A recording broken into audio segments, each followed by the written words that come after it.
9 consecutive drops in price, this time falling by 10.5%.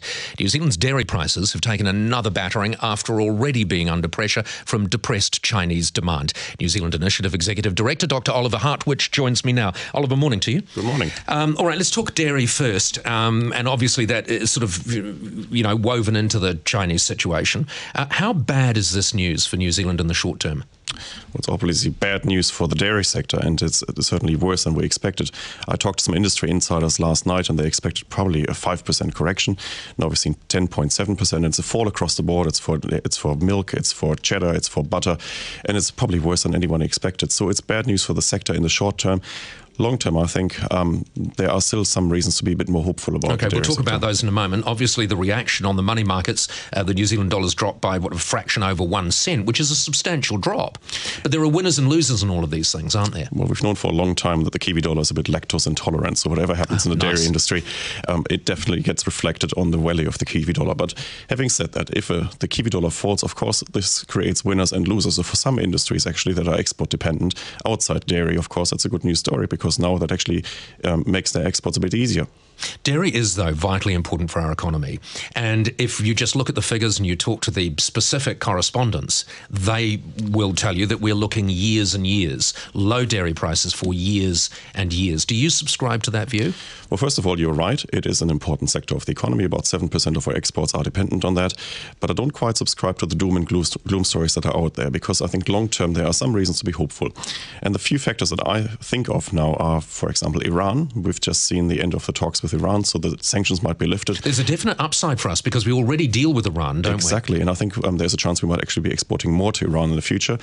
The other upside, I think, is long-term. We can still expect Asian countries to add about 2 billion people to the global middle class in the next 20 years.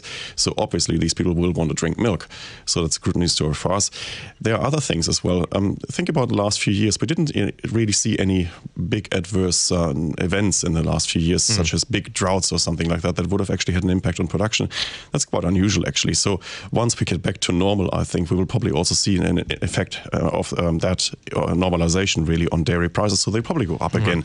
We were talking the last time we talked about the perfect storm, and at that time we were mentioning Greece, the court case that it is, China and dairy. The only ones that really matter are China and dairy to us. Now, you are not as worried about the Chinese economy as many people. Have the media, if you like, and commentators, have they overplayed their hand there? Because really what we were seeing was a natural correction in the Chinese share market, wasn't it?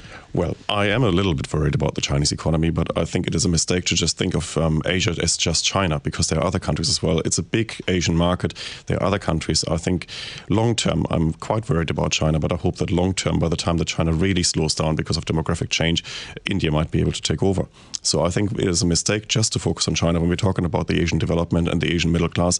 And long-term, I'm still optimistic. When you talk long-term, because obviously we never focus in the Western world on the long-term, really, do we? It's medium-term if you're lucky. Yeah. But China in the medium term is still looking all right, isn't it? I mean, there's still quite substantial growth there forecast. Well, there is still quite substantial growth happening in China at the moment. It's just 7% at the moment, which from Western point of view actually sounds pretty good, actually. You don't dream of those sort of figures. But it is, of course, lower than the 10% that China recorded until a few years ago.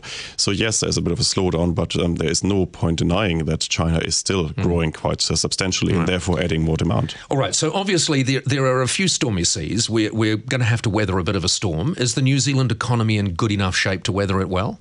Well, I think so, actually, because structurally I think everything is fine in the New Zealand economy, roughly. And I think we will be able to deal with that. And as I said, any kind of correction in the dairy market creates winners and losers in the short term.